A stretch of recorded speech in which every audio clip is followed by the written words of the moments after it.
여러분 안녕하십니까. 오늘은 썰렁스TV 제145회차 지금부터 시작했습니다. 요번에 오늘 하려고 하는 거는 이제 우리나라 금융 구조가 중국 공산당의 길로 가고 있다. 요런 얘기가 들어서 제가 한번 해보겠습니다. CBDC 보조금이 불러오는 빅브라더의 공포. 요건 이제 이런 제목이 있대요. 최근 이재명 때문에 국고 보조금의 투용성을 높이고 부정수급을 원천 차단하겠다는 목록으로 한국은행의 중앙은행 디지털 화폐 시스템을 보조금 지급의 시범 도입하기로 한다는 것을 시도했습니다. 이것은 대통령이 직접 금액의 흐름 전체를 추적할 수 있다면 빨리 시행하라고 독려할 만큼 정부는 이 기술을 재정혁신의 지적으로 이제 내세우는 모양으로 하는 말입니다. 그러나 이 투명성과 효율성이라는 매혹주의 구조의 이면을 들여다보면 시민사회의 사생활을 완벽하게 통제하고 감시할 수 있는 금융 파놉티콘의 거대한 그림자가 이 뒤에 숨어 있다는 것을 볼 수 있습니다. 그래서 이제 여기서 우리가 던져야 할 본질적인 질문을 마주하고 있죠. 과연 대한민국은 지금 효율성의 탈을 쓰고 있는 중국 공산당식 디지털 독재의 길로 걸어 들어가는 것은 아닌가? 효율성이라는 덫, 그리고 중국식 디지털 감옥. 정부가 강조하는 CBDC의 핵심 기능은 이른바 돈의 꼬리표, 즉 프로그래밍 기능이죠. 그래서 화폐에 코드를 심어서 지정된 용도 이외에는 결제 자체가 불가능하게 만들고 자금의 이동 용도를 실시간으로 추적하겠다는 것이죠. 나라 국간을 지키겠다는 취지 자체는 좋은데, 하지만 이 기술적 메커니즘은 정확히 중국 공산당의 인민 통제를 위해 세계 최초로 도입한 디지털 위안화 원리와 한치 오차 없이 동일하다는 겁니다. 중국 공산의 디지털 화폐 도입을 서두르는 이유는 명백하죠. 국가가 모든 개인의 소비 흐름을 실시간으로 들여다보고 정부의 비판적인 이들이 디지털 지갑을 한 번의 클릭으로 동결하기 위한 거죠. 돈을 어디에 쓰고 누구와 거래하는지 그것을 국가가 완벽히 파악하는 사회, 그것은 통제의 극치이자 인권의 실종을 의미한다. 보조금 부정수급을 잡겠다는 칼날이 언제든 시민의 경제적 자유를 겨누는 흉기로 변할 수 있다는 뜻입니다. 이거 우리 여태까지 은행 봐서 압니다, 다들. 여기에 따라서 이 보조금은 이제 시작이다. 이제 통제의 점진적 확장을 이제 보죠. 민주국가에서 공무원들과 권력자들 흔히 이것은 국가가 주는 보조금에만 제한적으로 적용되므로 일반 시민의 사생활과는 무관하다고 이제 얘기합니다. 그러나 역사가 증명하듯 국가 권력에 의한 통제 감시는 언제나 공익과 소수 제한이라는 명분으로 시작되어 점적으로 전 사회를 잠식해 들어갑니다. 처음에는 전기차 충전소 보조금으로 시작되지만 이내 재난지원금, 청년수당, 아동수당 등 정부가 지급하는 모든 재정 지출로 확대되겠죠, 당연히. 그러면 이제 기술 인프라로 자리 잡는 순간 국가 권력은 개인이 번 사회재정과 일상적인 소액걸치까지 모두 이제 눈을 통제하게 되는 거죠. 사회 투명성과 범죄 예방을 위해 모든 화폐 흐름을 추적하겠다는 논리로 이제 확정되는 건 시간 문제죠. 기술적으로 통제하라는 고속도로를 깔아놓고서 우리는 선량함으로 이 도로를 악용하지는 않을 것이다. 이렇게 이제 말해서 정부의 호언장담을 신뢰할 수 있는 시민은 사실 없다. 그럼 민주주의의 보루는 감시가 아닌 빗장이다. 우리가 이거 잘 알아둬야 돼요. 자유민주주의 체제와 공산주의 독재 체제를 가르는 결정적 차이는 기술의 유무가 아니고 법치와 인권에 의한 존중입니다. 미국이나 유럽의 일부 주정부와 인권단체들이 CBDC 도입에 격렬히 반대하며 빗장을 걸어 잠그는 이유는 화폐의 디지털화가 가져올 권력의 비대화를 본능적으로 경계하기 때문이죠. 국가가 영장도 없이 개인의 결제 데이터를 열람하고 돈의 사용처를 원격으로 제어할 수 있는 권력을 주는 순간 민주주의는 종말을 보한다. 이재명이 진정으로 민주주의를 지키고자 한다면 금액의 흐름을 추적하라고 다그칠 것이 아니라 국가 권력이 개인 직업을 들여다볼 수 없도록 만드는 철저한 기술적 익명성 보호와 사법적 통제장치를 어떻게 구축할 것인가를 시민들 앞에 보고했어야 한다. 기술적 편리함에 취해 체제의 빗장을 열어젖히는 행위는 스스로 노예 길을 우리가 이제 좀 노예가 됩니다. 이래가지고 나라 뜨는 투영성을 확보하는 대가가 시민의 사생활과 인권의 저당이라면 그 대가는 뭐 너무나 가혹하다. 그 자기 돈 자기가 마음대로도 못 쓴다. 그런 뭐 그런 효율성이란 달콤한 사랑 뒤에 숨겨진 디지털 독재의 그 칼날을 직시해야 된다. 입법부와 시민사회가 눈을 부릅뜨고 이 막강한 금융 권력의 남용을 막아서지 않는다면 대한민국은 머지않아 소리 없는 감옥, 즉 중국식 통제사회 한국형 모델을 마주하게 될 것이다. 좀 무서운 일이죠, 생각해보면. 네. 여러 여기의 방식을 삭삭한 주민통제하기 위한 이걸로 이제 이용하는 거죠. 그래서 우리는 그냥 고정 경쟁이 좋은데, 그럼 계속 발전할 거 아닙니까? 적부자 되고, 중국식은 망조로 들어갑니다. 이제 이게 결국은 구소련이나 북한의 형태인데, 거기가 이제 옛날에 완전히 망했습니다. 그래가지고. 예. 조금 살기 좋아지니까 자금 풀리고, 돈이 여기서 도로 옛날에 그리웠나 보죠. 러시아도 그렇죠. 그 스푸트니크 시절에 미국을 잠시 앞섰죠. 그 후르시초프 시절에. 그래서 그 우주과학부에서 미국을 앞섰는데, 그리고 30년이 지났어요. 90년에 들어와서 공산주의가 완전히 망했는데, 요새 그리고 또 30년이 지나니까 우리가 이제 부활하는 게 뭐예요? 여기 우리가 속으면 안 되겠어요. 그래서 이 과정에서 사람들이 많이 희생되고 또 뭐 전쟁 이런 걸 잊으면 안 되겠죠. 예. 그 다음에 이제 한국에서 노동 착취, 우리나라에 노동 착취가 있느냐? 이걸 좀 오늘 한국에서 기업가가 노동자를 착취한다는 말은 아마 말도 안 되는 얘기고, 우리 기업이 그 회계가 투명해서 그 말이 안 되죠. 예. 속이 다 보이는데 어떻게 그 착취를 해요? 그리고 요게 이제 기업가는 나쁘다. 돈 많이 부자 되는 건 안 좋다. 이런 그 반기업 정서. 이런 거 누구나 다 부자 되려고 돈 많이 벌고 싶어 하는 그 본능 아닙니까, 인간에? 근데 이런 거는 이제 성립이 안 되는 얘기인데, 이제 이런 걸 한다면 이제 말도 엉터리 얘기가 되죠. 그래서 이제 요게 왜 이런 얘기가 자꾸 나오냐. 여기 이제 좌경화된 노동자들이 의도적으로 그 노조를 이제 활성화시켜요. 여기 김영삼 시절에 기아부도 이런 것도 볼 수 있어요.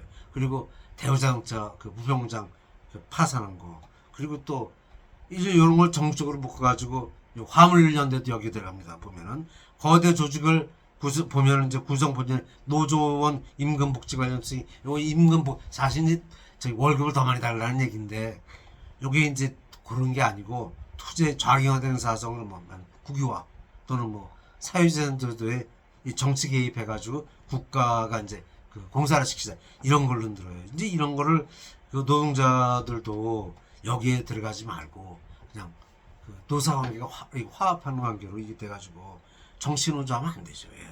그 그래서 민주노총이 여기에 이제 문제가 되죠. 그래서 저도 옛날에 회사 다닐 적에 이런 일을 많이 겪어왔는데, 뭐 많이 겪어보다 그 당시 일인데, 이게 나라 망치고 회사도 망해요. 그래서 이거는 불만이 많아도 이건 화합해가지고 잘 하는 게 좋은데, 그런 감이 듭니다. 그 다음에 지금 그 부동산 정책의 정부예요. 그것도 안 좋죠. 예. 요런 정책들을 세우는 게 이게 좋은 게 아니죠. 지금 부동산 정책 같은 게 국민이 그 자살하는 정책입니다. 그래서 공산국가들이 모두 망했죠. 지금 우리나라에서 하는 부동산이 공산국가잖아요. 옛날에 공산국가에서 하는 정책이에요. 그래서 다 망해가지고, 북한은 근데 어떻게 안 망했냐? 성군 정치로 반대에서는 모조리 추천해서 죽여가면서 자기들끼리만 살아나는 거죠. 예. 우리는 절대 하면 안 돼요. 예. 그래서 주사파와 중국 사람들이 우리한테 자꾸 그거 하자고 혁명이니 뭐냐면, 이거 우리한테는 해당이 안 되고 귀찮죠, 사실. 모두 좀 돌아가셨으면 합니다. 저 고향으로. 예. 주사파는 북한, 중국 동포들, 중국 사람들은 그냥 저 고향으로 다 갔으면 우리. 그래서 이제 요런 거에 요런 지금 현재 북한의 모습이 스탈린 씨의 그 소련을 한번 비교해 보세요. 그럼 여기서 이제 스탈린 대수총 후 39년이죠. 2차 세계전이 일어났습니다. 그리고 이제 2차 세계전 이제 3년 뒤에 독소전이 일어났어요. 평화조약을 깨고 히틀러가 소련을 침공해 들어갔죠. 여기서 이제 그 숙성했던 군인들 다 풀어줘가지고 여기서 소련이 이기죠. 예, 스탈린그라드를 통해서 그 겨우 독일을 이깁니다. 그래서 이제 이게 좀 선구점 이북이 좀 비슷한 그런. 그리고 나서 이제 이 사안이 끝나고 5년 뒤에 50년이 됐는데 스탈린하고 김일성이 6.25를 일으키죠. 이제 자기네가 이길 자신인데 그래가지고 독소전에 이겨가지고 이긴 그 경험이 있으니까 그냥 계속 6.25를. 근데 이게 이제 막혔죠. 예, 막혔어요. 근데 요새 이제 와서 그 상관할 게 없애라는 말이 뭐 저기 뭐죠? 쿠데타를 막기 위해서 이런 말도 하는데 사실 정치하고 군대하고는 군인 나라만 지키면 그만이에요. 근데 이제 정치가 잘 되면 군대가 그 군인이 뭐 정계를 넘을 필요가 없는데 정치가 막 하면 군인들이 나오죠. 잡아야겠다. 그래서 그런 일을 하요. 4.19 직후에 나라가 하도 엉망이니까 오히려 이렇게 밀어나지 않습니까? 근데 이제 우리나라 그 이승만 대통령 이제 군부 그 박정희 대통령과 한번 자 비교를 좀 해보세요. 이승만 대통령께서는 나라 살림 저기 전 6.25 직후에 나라 살림이 이제 우리나라가 50달러 100달러도 안 됐죠. 그때 당시에. 이때 그 60만 대군을 만드셨어요. 그래가지고 앞으로 공산주의 국가들의 침략을 말면 60만 대군이 필요하다. 그래가지고 60만 대군을 만들어 이게 이제 세계 4위 군대랍니다. 그리고 이제 박정희 대통령이 61년에 이제 저기 그 5.16 혁명을 정권을 잡으셨는데 그때부터 이제 그 국가재건처에 해가지고 5개년 계획 세우고 이래가지고 그 선진국으로 조국 근대화의 길, 그 선진국으로 가는 길을 하고 유신 통해 가지고 중화공을 성공시켰죠. 그래가지고 아주 그 79년 서구화시킨 게 좀 아까워요. 그래가지고 선진국으로 들어간 초선을 놨는데 이제 여기에 이제 전두환 대통령이 다 나오죠. 한강 기적을 일으키고 한강 기적이라는 말이 유럽 수출이 선진국이 됐어요. 그래가지고 그 저기 타임지 표지 모델을 나왔지만 코리아스 챌린지 이렇게 세계가 이제 칭찬을 했죠. 예. 그 이제 전두환 대통령 그래요. 또 노태우 그래서 우리 이제 군 출신들이 대통령들이 독재했다고 변하지만 사실 이분들이 선진 공국을 만들으셨죠. 예. 그래서 한번 그 노태우 대통령은 이제 요거를 좀 풀어줘서 물태우라는 별명도 있으면 이때까지만 해도 우리나라가 잘 나갔어요. 대부분 말했지만. 그래서 이제 그 노태우 대통령 끝난 다음에 그 문민정부하고 김영삼 대통령 이후 비교를 한번 해보세요. 그 이제 김영삼 대통령 이후 저기 노조가 계속 일어나가지고 이 노조를 해가지고 다 기업들이 많이 도산했어요. 그 기아 도산하고 또 뭡니까 저기 대우평생 파산하고 그 IMF 봤죠? 예, 돈 너무 많이 써가지고 사실 저기 노태우 대통령 끝날 때만 해도 영국보다 우리가 잘 산다고 얘기가 들렸었어요 그때. 그래서 이제 이 만성적자 오니까 결혼은 그때 이혼 무지하게 했습니다. 결혼이 파다가 이혼 쳐내되고 요새 와서는 뭐 법도 이상해서 동성애법, 차별금지법 이런 게 나와가지고 결혼 자체가 없어지는. 근데 이제 저도 이런 생각을 해봐요. 저도 지금 인생에 뭐 사람이 왜 삽니까? 그 여자하고 같이 그 가정을 이루고 사는 게 그 인생의 재미 아닙니까? 목적이죠. 부모도 없고 자식도 없는 그런 세상을 어떻게 살아요? 집에 가면 요새 교육부 보면 해지하지 않습니까? 집에 가서 부모님께 엄마 아빠라고 부르지 말라고 가르친다는데 그럼 어버이 수동동지 이북식으로 그거 해요? 가정도 없고 사회도 없고 뭐 동물원도 아니고 이렇게 되면 이게 좋은 겁니까? 그래서 그 통일을 이제 그런 게 와요. 전교조가 이상한 그런 게 온다고요. 그 다음에 이제 북한과 통일을 이루겠다는 거 우리가 다 애를 많이 썼죠. 근데 북에서 안지 않았죠. 예. 그리고 알고 보니까 공산혁명이 목표죠. 예. 지금 그 문민정부가 공산주의 혁명으로 가고 있죠. 예. 그래서 이런 식으로 앞으로 요거 우리가 지금 잘 봐야겠어요. 국민들이 좀 각성을 하고 깨야죠. 예. 그 다음에 전두환 대통령이 뭘 하셨나? 전두환 대통령의 업적을 우리가 무시를 못해요. 왜냐하면 그분이 집권하고 계신 동안에 우리나라 부채가 하나도 없었어요. 부채가 영원이지, 영원. 그리고 해외여행 자유화했고, 연자제 풀어주고, 녹화 사업으로 그 공산 차별이 없어졌죠. 그리고 올림픽을 하게 됐어요. 노태우 대통령 쪽에. 그래서 이때 우리나라 경기가 최대로 좋았어요. 그게 너무 이때 제가 그 회사 할 때인데, 회원회사 할 때인데, 수입이, 하여튼 그 수출이 어떻게 잘 됐는지, 들어오는 부산에서 배를 선적하는데, 배가 모자라요. 배가 모자라서 도저히 그 물량을 다 실어나질 못해. 그렇게 수출이 잘 됐어요. 그리고 그것 때문에 세계 일주 항로를 뛰는 그 회사들이 많이 생겼죠. 해운 회사 중에. 그래가지고 이거 이제 수입자 노조가 이제 여기서 노조가 엄청나게 일어났어요. 월급이 무지하게 올랐습니다 그때. 그래가지고 그냥 아주 한때 그 월급 많이 오르고 노조도 날지 경기가 워낙 좋아가지고 그때는. 근데 이제 나중에 다시 경기가 나빠지니까 이게 무너졌죠. 그래가지고 노조도 반납하고 원상복귀하고 이제 월급은 많이 올랐지만 이제 뭐 월급은 내려가서 살기가 이제 좀 못 그래도 그때는 잘 됐습니다. 뭐 선박이 부족해서 수출을 못했으니까. 그 다음에 이제 우태우태한 시절이 오니까 뭐 동서냉전이 끝나가지고 북방의 실세에서 이제 자꾸 풀어줬죠. 그래도 경기는 계속 좋아서 취직이 잘 됐어요. 그때만 해도. 예. 그래서 그 후로 이제 김영삼 씨가 대통령 되고 난 후에 IMF고 그게 이제 북불경기가 계속 우리 국민소득 올라가는데 아직도 그 불경기가 할 수도 있죠. 그 다음에 이제 그 안구백 국방장관 오고 나서 그 사관학교 통합하잖아요. 요거는 좀 이상하다 그러죠. 사관학교를 상상 통합하자는 건 이제 북한 공사 협조하는 게 아닌가. 이게 되면 우리가 그냥 망하죠. 현사를 열으면 어떡합니까? 그 이제 여기서 본 지금 정부가 정치를 모른다는 그런 얘기 나와요. 또 관심도 없나 봐요. 이 북한식을 따라가는 모양인데 이건 이렇게 되면 전 6.25 때 다름없죠. 예. 망합니다 나라가. 이거 우리 정신 바짝 차리고 똑바로 와야 돼요. 예. 그 다음에 이제 마지막으로 이제 고구려의 유민들은 어디로 갔나? 고구려는 멸망 후에 유민들이 그 발해를 세우고 당나라로 입됐죠. 예. 그리고 이제 시간이 지나고 몽골, 돌궐 등의 그나라도 우리 형제군의 핏줄이 같아요 우리하고. 발해 유민 그리고 백제는 멸망해서 일본으로 갔죠. 예. 그래서 이 일본으로 간 다음에 그 나라 이름은 일본이라고. 일본이 헤이근이라는 땅이에요. 헤이근이죠. 우리 조선은 또 해 뜨는 나라 이름이 같아요. 조선과 일본이 사실 같습니다. 그 다음에 이제 일본의 그 고시행 경기 했어요. 갑전율에. 요게 이제 뭐냐면 그 담증 스님이 그 법륜사 벽화를 그리 성독태자를 조독태자를 그래가지고 그 기념식을 일본에서는 아직도 한답니다. 벌써 1500년 넘었는데요. 그래서 그 아주 유명한데 고구려 유민들은 이제 말갈족 만주족이죠. 말갈족이.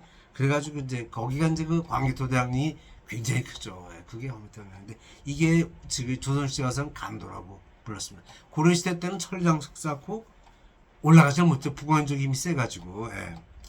그 조선시대 이제 사군 육진 김종수 시켜서 그 이자 부서 해가지고 이제 영토를 조금 높였죠. 그때 그 간도라 북간도 서간도 동간 여기인데 요거 이태조가 다스릴 사람 때가 요동 지방이에요. 요동이지만 여기가 포기해봤다는 설이 있죠.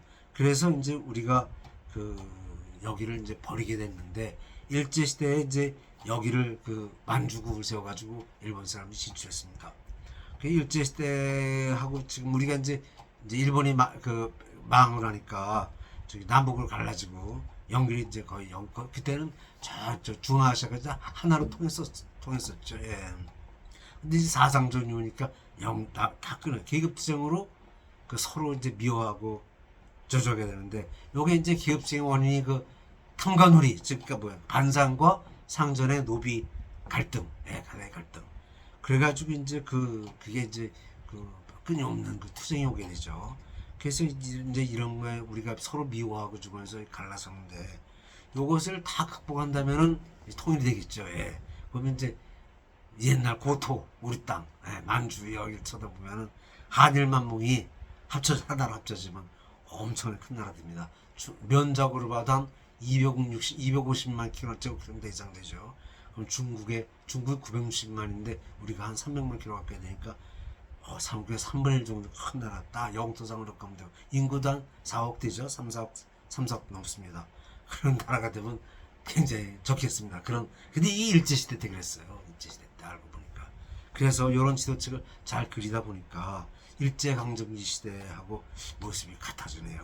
참 역사라는 게 이런 게 아닌가 그런 생각이 들어요. 예, 오늘 여기까지만 하겠습니다. 요거 구독 좀 많이 해주시고 뭐 좀 많이 봐주시기 바랍니다. 예, 감사합니다.